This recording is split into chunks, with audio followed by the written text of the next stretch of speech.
கருப்பு first single வந்து பாத்தீங்கன்னா ரிலீஸ் ஆயிருச்சு. எல்லார் மனசையும் வந்து தொட்டதா தொடலையாங்கிறத நீங்க கமெண்ட் பாக்ஸ்ல கொடுங்க.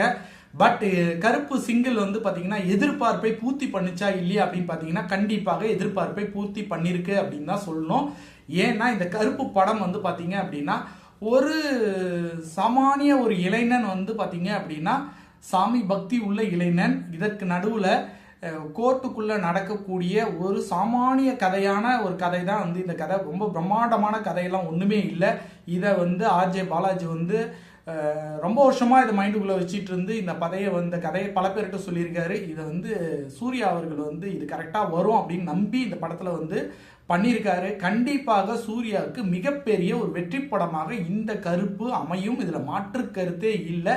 ஏன்னா ஒரு மனுஷனுக்கு வந்து பாத்தீங்கன்னா ஒரு 5 வருஷம் 6 வருஷம் கண்டிப்பா வந்து டவுன் ஃபாலோவிங் இருக்கும். ஆனா அதுல இருந்து அவன் சக்சஸ் ஆயிட்டான் அப்படின்னா மிகப்பெரிய ஒரு உச்சத்துக்கு அந்த நடிகர் போகிறதுக்கான வாய்ப்புகள் இருக்கு. அதுக்கு ஒரு படம் வந்து கிளிக் ஆகணும். அந்த படம் இந்த கருப்பா இருக்கும், கண்டிப்பா மாற்று கருத்தே இல்லை. சூர்யா ஃபேன்ஸும் சூர்யாவோட தொண்டர்களும் ரொம்ப எதிர்பார்த்து காத்துட்டு இருக்கிறது இந்த கருப்பு வெற்றி படமா மாறணுங்கிறது. அதற்கான அனைத்து வேலைகளையும் ஆர்ஜே பாலாஜி இந்த படத்துக்குள்ள வச்சிருக்காரு.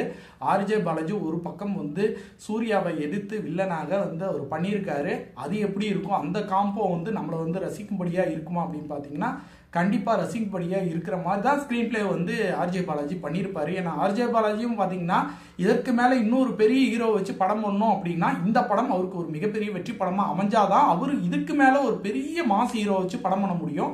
அதனால அவருக்கும் இது வெற்றி படமாக அமையணும். கருப்பு சூர்யாவின் பழைய கருப்பு எல்லாம் அடிச்சுட்டு புதுசா வந்து ஒரு சரித்திரத்தை எழுத போற கருப்பாக மாறும். இந்த சிங்கிள் மியூசிக் வந்து பாத்தீங்க அப்படின்னா நல்லா ஒரு ஒரு இன்ட்ரெஸ்டிங்கான ஒரு டெம்போல வந்து இந்த மியூசிக் இருக்கு. கண்டிப்பா உங்களுக்கும் பிடிச்சிருக்கும்னு நினைக்கிறேன். உங்களுக்கு பிடிச்சிருந்துச்சு அப்படின்னா